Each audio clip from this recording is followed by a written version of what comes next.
the whole issue of ethics that emerge in the with the professions is related to, among many other things that we can talk about, that the high excellence, high quality of work, the knowledge base that profession has and all, has also something to do with the relationship that professional is having with the person who is a client, and that relationship is also characterized by the relationship of power. The doctor and patient, if their relationship of power was equal, both were equally empowered people, like say a lawyer and the client's lawyer, if both of them were equally empowered, the issue of ethics would not have come up in the profession at all. There is a dissymmetry of power, information. There is a dissymmetry of knowledge, and also the kind of work or skill that the person is having, and as a consequence, in order to balance this dissymmetry, we talk about ethics. And that is where I think the issue comes, that those people who are less powerful in the system, how do you provide protection? And so, what I am trying to generalize here is that most of the time when we talk about ethics, we talk about protection of the participant. But when you look at the research as a larger enterprise, then you will find that there are many layers of power relationship. It is not only one layer of power relationship where you have on one side the subjects of research, the research investigators, but then there are many other layers involved. Between subject of research and research investigator, there is a layer. Between researcher and the sponsor, there may be a layer, like a collaborator. The money is going to the collaborator, and then that person is coming to you. Between researcher and participant, there may be what we call gatekeepers. Right? So, there are a number of all these layers that you will have to keep in mind. There is another layer that also you will have is society's values, society's morality, society's belief system. They also exert a lot of pressure on the way you are doing research. So, these are all involved in different kind of power relationship. And so, there are different kinds of vulnerabilities created, and it is at every level. So, there is a research participant who may be vulnerable, but there is also a researcher who may be vulnerable vis-a-vis something else. So, this is a continuum of the power relationship that I would like to explore here.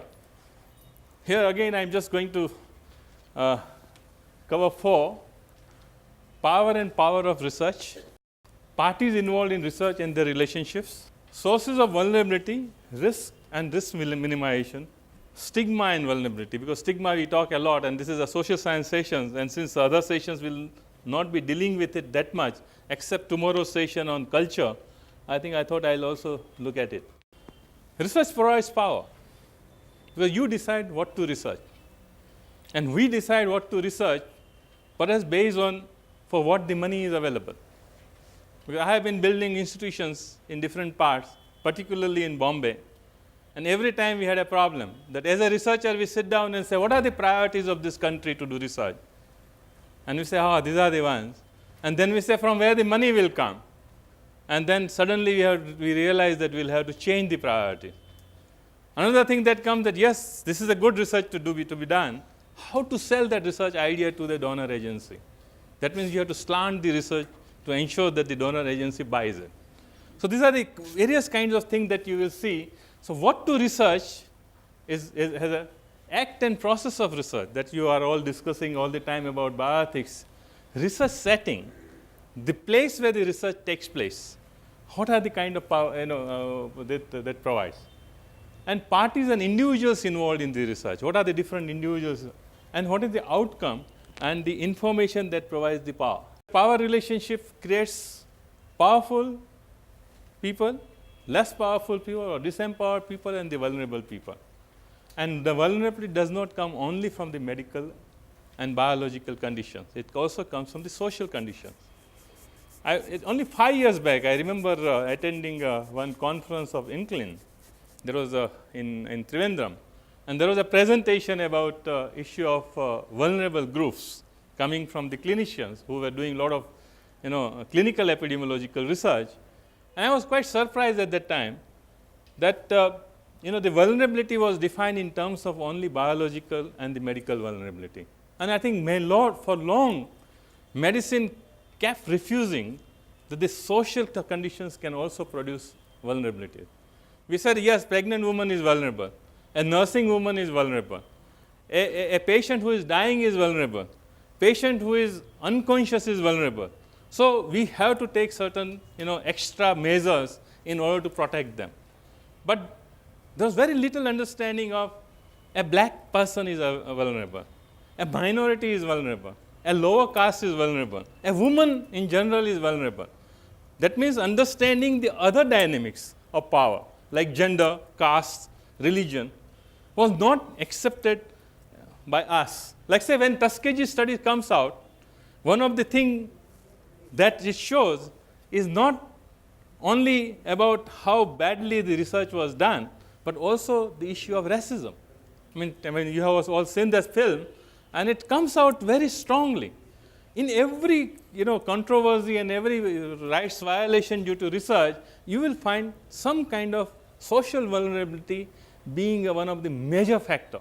That why nobody cared when such things were happening, and it has a lot of social issue and not biological and medical issues. So, what are the different parties and groups involved?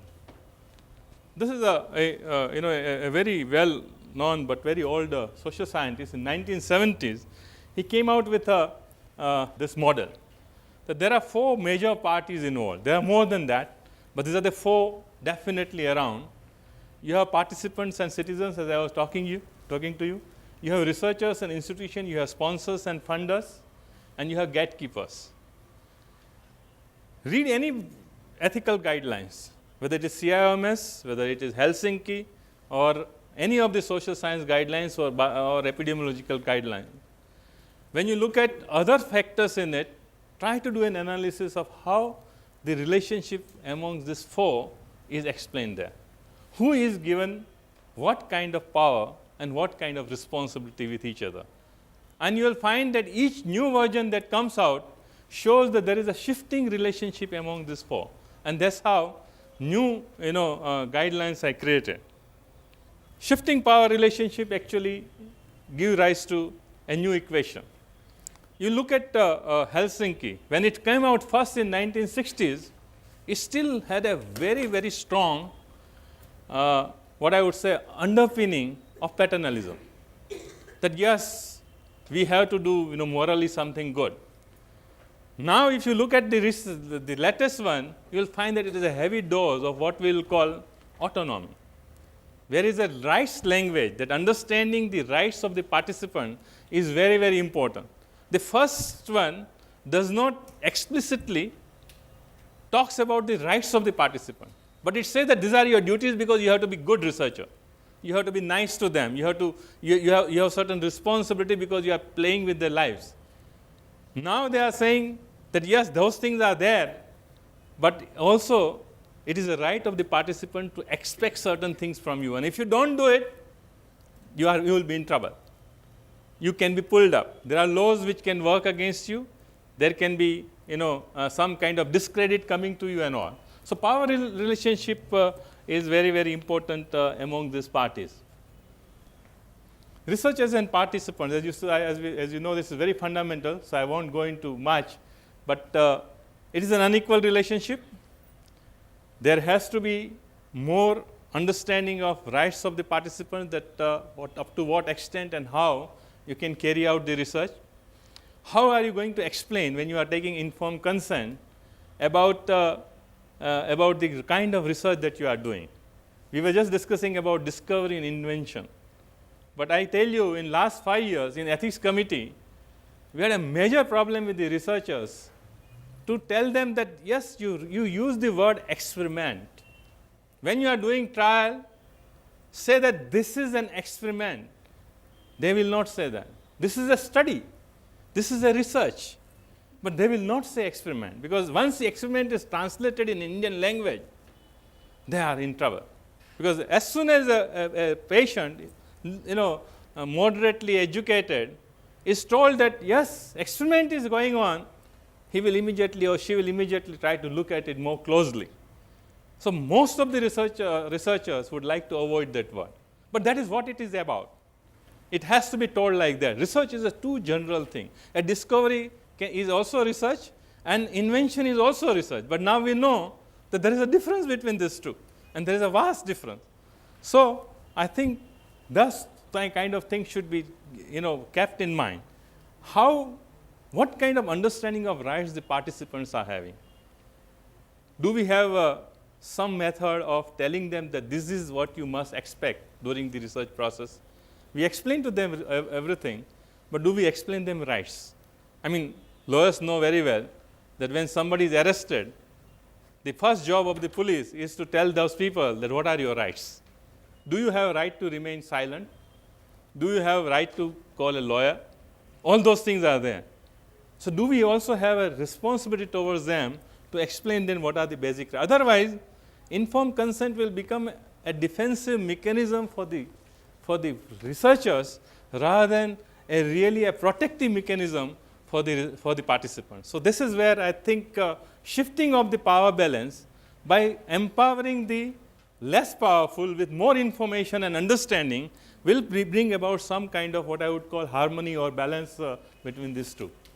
Researchers and sponsor, very, very problematic in social sciences. I don't know how it is there in bio, because I have not done biomedical research, but I have done almost 20 major research projects, social science research projects in the field of health, and I know how unequal it is. To what extent the rights of researchers are recognized?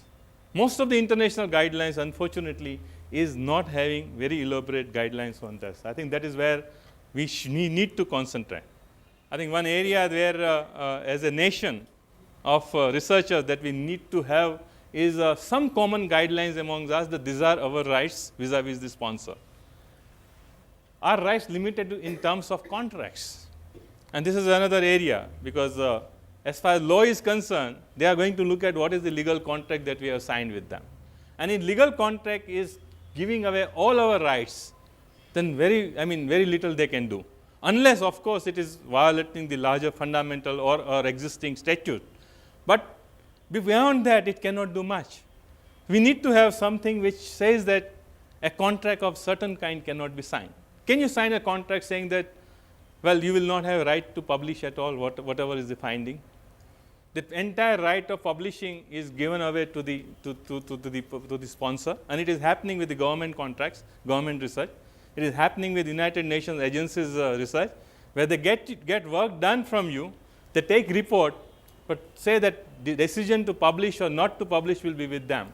Even World Bank, when you do research for World Bank as a part of consultancy, they not only say that they will not have a right to publish, but you may not have a right to publish on that subject for next 2 years or 3 years, that kind of stuff. So, the point is it right? When you are talking about the academic research, which is in the public domain, the money that is coming is also public money. Even if it comes from the private source, ultimately it is for the public utilization.